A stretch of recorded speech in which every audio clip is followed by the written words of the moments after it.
Hi all, welcome to my YouTube channel star front.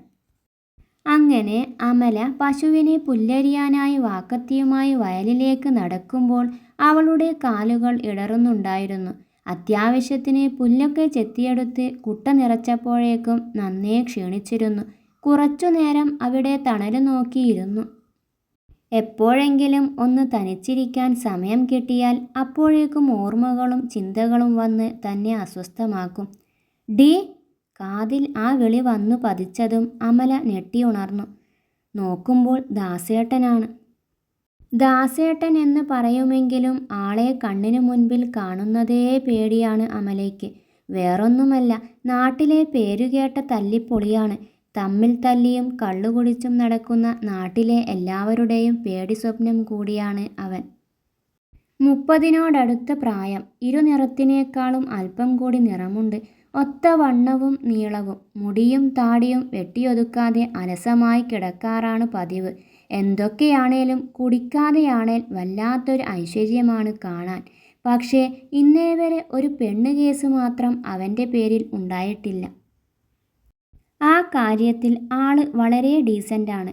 എത്ര കണ്ട് മദ്യം തലയ്ക്ക് പിടിച്ചാലും ഒരു പെണ്ണിനെ ഇന്നേവരെ വേണ്ടാത്ത രീതിയിൽ നോക്കിയിട്ട് പോലുമില്ല. അവൻ പതിയെ അവളുടെ അരികിലേക്ക് വന്നതും അവൾ പേടിച്ചെന്ന വണ്ണം അവനെ നോക്കി. നീ എന്താടി അത്ര വലിയ വീട്ടിൽ കിടക്കാൻ സ്ഥലമില്ലാഞ്ഞിട്ടാണോ ഇവിടെ ഈ കാട്ടിൽ വന്നു കിടക്കുന്നത്? വല്ല ഇഴജന്തുക്കളും കാണാഞ്ഞത് ഭാഗ്യം. വീട്ടിൽ കയറിപ്പോടി. അവൻ്റെ ഒച്ച ഉയർന്നതും അവളൊന്ന് അവനെ തിരിഞ്ഞു നോക്കിക്കൊണ്ട് കൊട്ടയുമെടുത്ത് വീട്ടിലേക്ക് നടന്നു. പശുവിന് പുല്ലെല്ലാം കൊടുത്ത് കുളിയെല്ലാം കഴിഞ്ഞ് ഭക്ഷണം കഴിക്കാനെടുക്കുമ്പോൾ സമയം 5:30 കഴിഞ്ഞിരുന്നു. അതങ്ങനെയാണ്. രാവിലത്തെ ഭക്ഷണം ഉച്ചയ്ക്കും ഉച്ചയ്ക്കത്തെ ഭക്ഷണം വൈകുന്നേരവും.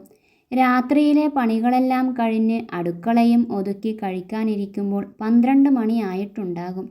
പിന്നെ ഒന്ന് കണ്ണടയ്ക്കുമ്പോഴേക്കും എഴുന്നേൽക്കാനുള്ള സമയവും ആവും. അന്ന് പതിവ് പോലെ രാത്രി പണിയെല്ലാം കഴിഞ്ഞ് അടുക്കളവാതിലും അടച്ച് അവൾ അടുക്കളയോട് ചേർന്നുള്ള തൻ്റെ കുഞ്ഞു മുറിയിലേക്ക് കയറി വാതിൽ അടച്ചു. അവൾ പതിയെ ആ പത്തായപ്പെട്ടിയുടെ മേലെ പായ വിരിച്ച് അതിലേക്ക് കിടന്നു.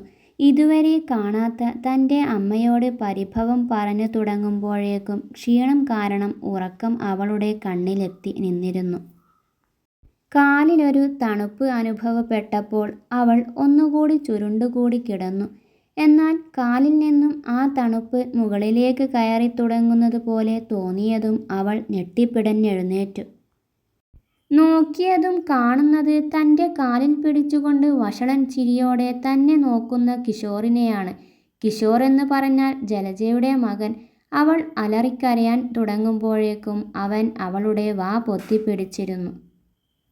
അവൻ്റെ ബലിഷ്ഠമായ കൈകൾക്കിടയിൽ നിന്നും അവൾ കുതറി മാറാൻ ശ്രമിച്ചു. എന്നാൽ ഒട്ടും പ്രതീക്ഷിക്കാതെയാണ് അവൻ അവളുടെ ഇടുപ്പിലൂടെ കൈ ചേർത്ത് അവനോട് അടുപ്പിച്ചത്.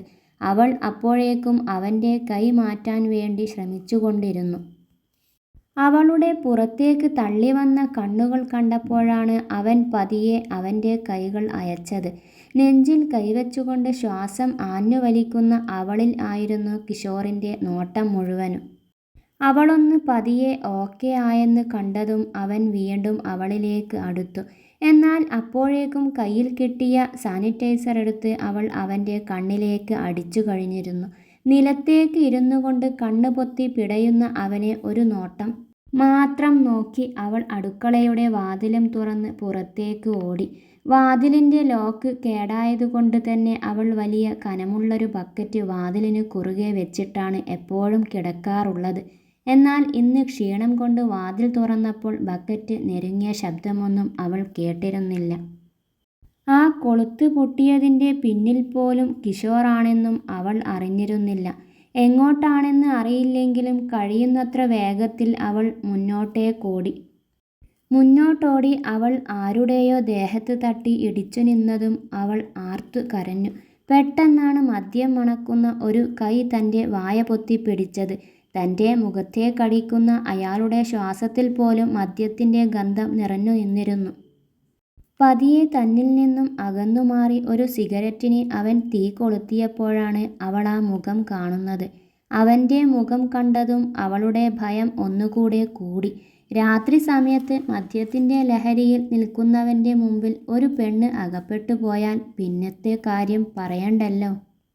അവൾ പേടിച്ചു വിറച്ചുകൊണ്ട് അവനിൽ നിന്നും കുറച്ചു മാറി നിന്നു. എന്നാൽ ആ സമയമത്രയും അവളെ അവിടെ കണ്ട ഞെട്ടലിലായിരുന്നു ദാസൻ. അവളുടെ പാറിപ്പറന്ന മുടികളും കരഞ്ഞു കലങ്ങിയ കണ്ണുകളും പേടിച്ച് വിറച്ചുകൊണ്ടിരിക്കുന്ന അധരങ്ങളും അവനിൽ പല സംശയങ്ങളും ഉളവാക്കിയിരുന്നു. ഇടയ്ക്കിടെ പിറകോട്ട് തിരിഞ്ഞു നോക്കിയുള്ള അവളുടെ നോട്ടം കാണെ ആ സംശയത്തിൻ്റെ ആക്കം വീണ്ടും കൂടി. "നീ എന്താ ഇവിടെ? നീ ആരെയാ ഈ തിരിഞ്ഞു നോക്കുന്നേ?" അവൾ നോക്കുന്ന ഭാഗത്തേക്ക് നോക്കിക്കൊണ്ട് അവൻ ചോദിച്ചു. അത് അവൾക്ക് വാക്കുകൾ പുറത്തേക്ക് വരുന്നുണ്ടായിരുന്നില്ല. "ഇരുട്ടത്ത് തനിയെ പോവണ്ട, വാ, ഞാൻ കൊണ്ടാക്കിത്തരാം." ഒന്നും മിണ്ടാതെ നിൽക്കുന്ന അവളെ കണ്ട് അവൻ പറഞ്ഞു. എന്നാലത് കേട്ടതും അവളുടെ മുഖം മാറുന്നതും ആ കണ്ണുകളിൽ പേടി വീണ്ടും വർദ്ധിക്കുന്നതും അവൻ കണ്ടു. "അത് വേണ്ട, ഞാനിനി അവിടേക്കില്ല. എനിക്ക് പേടിയാ. ചത്താലും ഞാനിനി അവിടേക്കില്ല." അത് പറയുമ്പോഴേക്കും അവളുടെ കരച്ചിൽ ഒന്നുകൂടെ കൂടിയിരുന്നു. "പിന്നെ നീ ഇത് എവിടേക്കാ?" അവൻ വീണ്ടും ചോദിച്ചു. "അറിയില്ല, എന്തായാലും അവിടേക്കില്ല." എങ്ങോ നോക്കിക്കൊണ്ട് അവൾ പറഞ്ഞു. വല്ലാത്തൊരു ദയനീയത അവളുടെ കണ്ണുകളിലപ്പോൾ അവൻ കാണുന്നുണ്ടായിരുന്നു. കുറച്ചുനേരം രണ്ടുപേരും ഒന്നും പറഞ്ഞില്ല. കുറച്ചു നേരത്തെ മൗനത്തിനു ശേഷം അവൾ മുൻപോട്ടേക്ക് നടന്നു തുടങ്ങി. ഇടറുന്ന കാലുകളോടെ മുന്നോട്ട് നടക്കുന്ന അവളെ അവൻ ഒരു നിമിഷം നോക്കി നിന്നു. അപ്പോഴേക്കും അവൻ്റെ കെട്ടെല്ലാം വിട്ടുകഴിഞ്ഞിരുന്നു. അവൾ പതിയെ പുഴയിലേക്ക് പോകുന്ന ഇടവഴിയിലേക്ക് തിരിഞ്ഞതും അവനും അവൾക്ക് പിന്നാലെ ചെന്നു. ഏതോ ഒരു ലോകത്തിൽ എന്ന വണ്ണം ആടിയാടി നടക്കുന്ന അവളുടെ പിറകെ അവനും നടന്നുകൊണ്ടിരുന്നു. അവളുടെ കണ്ണുകൾ അപ്പോഴും നിർത്താതെ പെയ്തുകൊണ്ടിരുന്നു. ഓർമ്മ വെച്ച നാൾ മുതൽ ഇന്നീ നിമിഷം വരെയുള്ള കാര്യങ്ങൾ അവളുടെ മനസ്സിലേക്ക് ഓടി വന്നുകൊണ്ടിരുന്നു. അതിൽ ലക്ഷ്മിയമ്മയുടെ മുഖം ഏറ്റവും തെളിവോടെ നിറഞ്ഞു നിന്നു. ഒരു നിമിഷം അവളുടെ നെഞ്ച് പൊട്ടിപ്പോകുന്നത് പോലെ അവൾക്ക് തോന്നി. പഠിച്ചിരുന്ന കാലത്തെ സുന്ദരമായ ഓർമ്മകൾ അവൾക്ക് മുന്നിലേക്ക് ഓടി വന്നു. എന്നാൽ ജലജയുടെ സ്വഭാവം കൊണ്ട് വർഷങ്ങൾക്ക് മുന്നേ തന്നെ മുറിഞ്ഞുപോയ ഒരുപാട് നല്ല സൗഹൃദങ്ങൾ അവൾ ഓർത്തെടുത്തു. ഇന്ന് കിഷോറിൻ്റെ കണ്ണിൽ കണ്ട പെണ്ണിനോടുള്ള ആസക്തി അവൾക്കോർമ്മ വന്നതും അവളൊന്ന് വെട്ടിവിറച്ചുപോയി. ഇത്രയും കാലം എല്ലാം സഹിച്ചുകൊണ്ട് ആ വീട്ടിൽ ഒരു അടിമയെപ്പോലെ ജീവിച്ചു.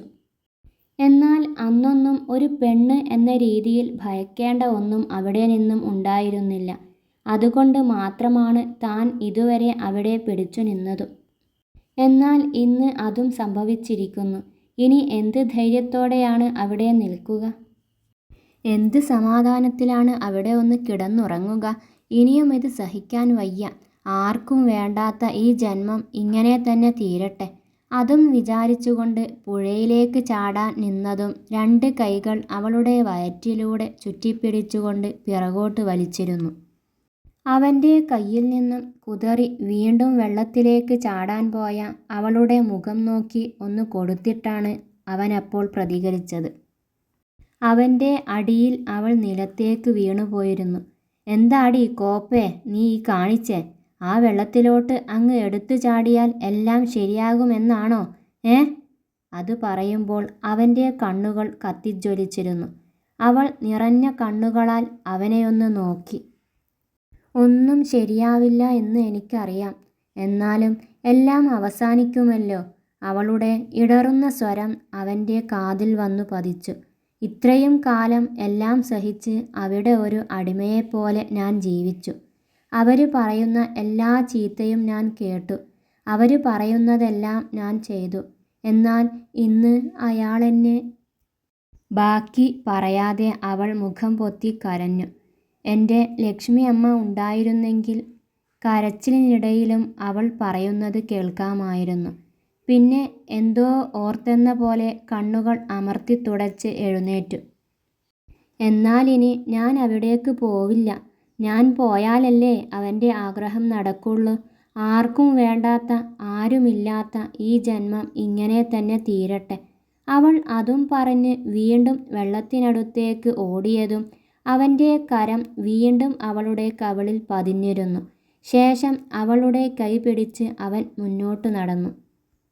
അവൾ ആ കൈ പിടിച്ചു മാറ്റാൻ ശ്രമിച്ചെങ്കിലും അവൻ്റെ ആ ബലമുള്ള കൈകൾക്കിടയിൽ നിന്നും അവളുടെ ആ കുഞ്ഞിക്കൈകളെ മോചിപ്പിക്കാൻ അവൾക്കായില്ല. പതിയെ പതിയെ അവളുടെ ആ ശ്രമം അടങ്ങി. അച്ചടക്കമുള്ള ഒരു കുട്ടിയെപ്പോലെ അവൾ അവൻ്റെ പിറകെ നടന്നു. കുറച്ചു നടന്നതും ഓടിട്ട ഒരു കുഞ്ഞു വീടിൻ്റെ മുറ്റത്ത് അവർ എത്തിയിരുന്നു.